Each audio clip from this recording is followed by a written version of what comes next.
Welcome to 13. Let's go. So next week, the last week of March, the 28th and 29th, Thursday and Friday, is Herbivore in Los Angeles.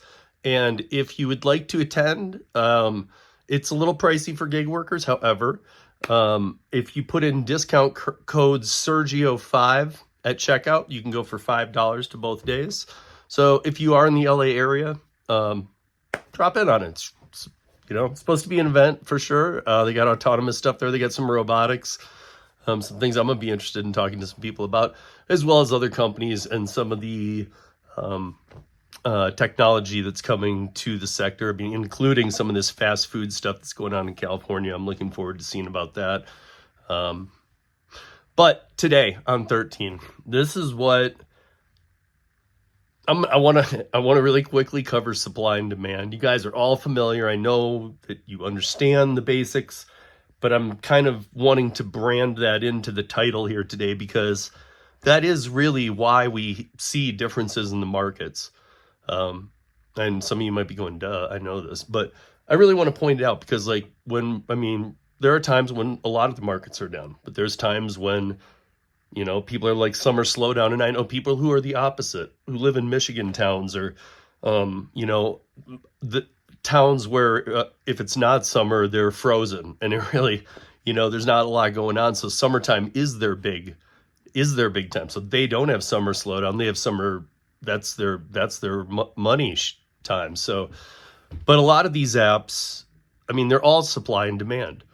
The idea for the app company is to get oversaturated by 100-fold. It's the same old theory as rideshare. If Lyft had a car every 3 blocks, Uber wanted one every 2 blocks, and then Lyft said we need one every block, and so the war keeps going. The idea was that there would always be a closer rideshare, a Lyft or an Uber, anywhere in any given city to any customer that wanted one at that time. And I think most of us realize that at this point, we're pretty committed to, at least with rideshare, to the ones we use. And I've drove for both since 2015, Lyft and Uber. And there was a long time where as a passenger, I only used Lyft. Now I only use Uber if I do need to get around. Lyft has just not been as reliable. And I even lost my interest as a driver a while back. But the supply and demand thing is huge. It does make it so that markets, it's hard to interface with other markets because another market might be jamming because they have 4 events going on in a city in one weekend. And they're like, oh no, I'm doing great. Or 3 weekends in a row. And maybe it's your off time. But to me, so we know that's an issue. We know that there's some weird issues going on with extra saturation and what's going on with Walmart right now. But transparency, and we need to talk about this because I'm going to shoot myself in the foot a little bit here. So I know everybody thinks Steve hates Instacart. Well, I do hate Instacart. However, I've been having to dig deep into my soul here, and I really can't hate Instacart. I can't hate Roadie. I don't have to use them. And in fact, I really don't use them. I have both. Clearly today, in fact, what is it, March 24th, I had to check. I am doing a live stream of only Doordash, Uber Eats, and Instacart. And I'm doing that for, I think my Doordash is scheduled for 2 hours, so maybe it'll extend for 3. So the live will go 2 to 3 hours. I'm probably going to stay out a little longer. But I'm going to try and see what I can get out of those apps. I know I'm starting a little late in the day for Instacart, and Instacart already doesn't do well with me, but you guys can pop on over and see how that does. But here's the thing. I do turn on Roadie every day. Or every day that I think of it, I open it and I look and see what offers are available. Especially after a curry. Because often after a curry, although as of late, most of the time when a curry ends, there's another one coming in almost immediately. So it's kind of been like, I don't need to. But on normal, I would turn it on and see if there's a pharmacy delivered. And that's really all I do for Roadie. The other ones are just too weird. And I don't know if you guys are familiar, but with Roadie, it says bid. And it already says all of the transparency. And that's why I say I can't hate the app. I'm not promoting Roadie. I'm not promoting Instacart. But what I can promote with them, I mean, like Instacart taking its base pay down to $8, and then down to $7, and then down to, what was it, $4 in some markets, right? So, and on the stacked ones, that meant they still only had to pay $8. You'd be doing 2 deliveries. I'm not for their policies and the way that they've decided to go. I think that it's horrible that they think this is the best way to treat drivers. However, I guess with Instacart, I need to have a little caveat, because Kim's Side Money Plans, was the one who told me, and I've asked around, that, there are tiers you can get into that are feeding you better offers. So at that point, there's a little untransparency. But like Roadie, okay, for Roadie, for example, if you guys are familiar with Roadie or not, if you open the Roadie map early on in the day, like here in Denver, I'll see a ton. There's a ton of them. You touch each one, and each little bubble all over town says how many miles it is. So you have to touch it to see the full details. So in the morning, there's a ton. They're populated. Unlike Curry and even maybe other apps where the order might go up in value, Roadie's does not ever move. So Roadie has, let's say on a good morning that I open up the app, and I think I'm not being generous enough here. I've opened the Roadie app in a morning and had 50 in the Denver Boulder metro area available. Now, they're not all pharmacies. There's only probably like 3-4 pharmacies at this point. A lot of them are big jobs, or TVs from Best Buy for really bad amounts. There's some Walmart Spark orders that go through there. But whenever they get to there, they're worse than they would be on their own platforms. However, here's the thing with Roadie. They don't use any AR metric against you. So like whether you take 100%, which you really can't do because there they all are, but even if you take all of them all day that you can, you're not going to hit any kind of priority level. So if person A and me turn on at the same time in the morning, all the offers are there. Here's the thing with Roadie. It is straight up. It is honest about its pay. So how can I get mad at them being transparent? The other funny thing to note there is that Roadie is owned by UPS now. And, UPS, a big company, it's pretty nice to see that they understand to be a gig app that won't suffer by the independent contractor rule challenge, potentially, and get the companies themselves get hit, which of course they'd pass on to the drivers. UPS already recognizes this as a problem.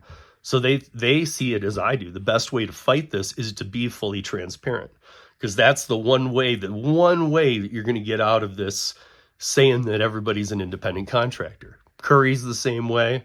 Roadie's the same way. I thought Instacart was until I learned about the tier programs. However, I would need to know. I still don't know, because it still might be, now that I know about it, it still might be transparent. Because, I just don't like it. And again, without any rule or definition as to how the hybrid independent contractor space goes, it's just really difficult. Because if there is a tier program, they would see the better offers, but they're working the app harder to see those. So I get that part.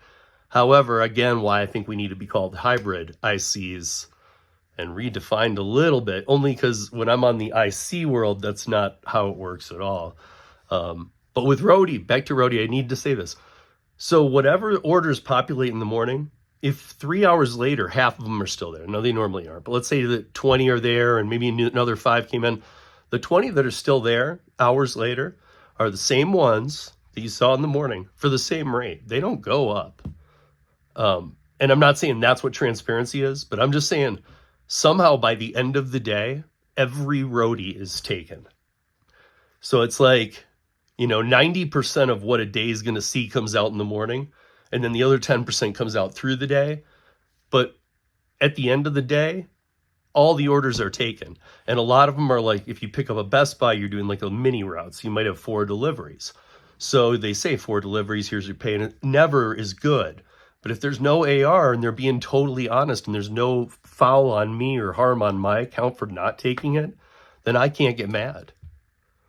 I can't get mad if the transparency is there. That's what we've always wanted. And especially if there's no harm on me at all, and I mean it all. Like if there, and again, I've been on Roadie for a couple of years. I've not done much. Even saying that they're a filler, they're like but they don't hold anything against me. Neither does Instacart in terms of letting me still be on the app. So I think that the companies I have, these are two companies I pick on a lot, you guys. If you've watched my stuff, you know this. But I think that, the delivereds that take it a step farther, and maybe that's not even needed, but it is appreciated to show the total order. This is a $3,000 order. You're being paid $300, and here's what it is. So you know what you're getting into, because the catering orders can be a lot bigger than 1 or 2 catering bags. I mean, I've got 4 catering bags now, because even on Paraworks, I've had ones where I'm like, whoa, this is a lot. So that's something I'd like to see come to Paraworks is the total. And I'm not sure about Deliver That. I don't think we have Deliver That here in Denver yet, but I don't know if they show the totals. Hopefully they do as well, because I think some of these catering apps are great.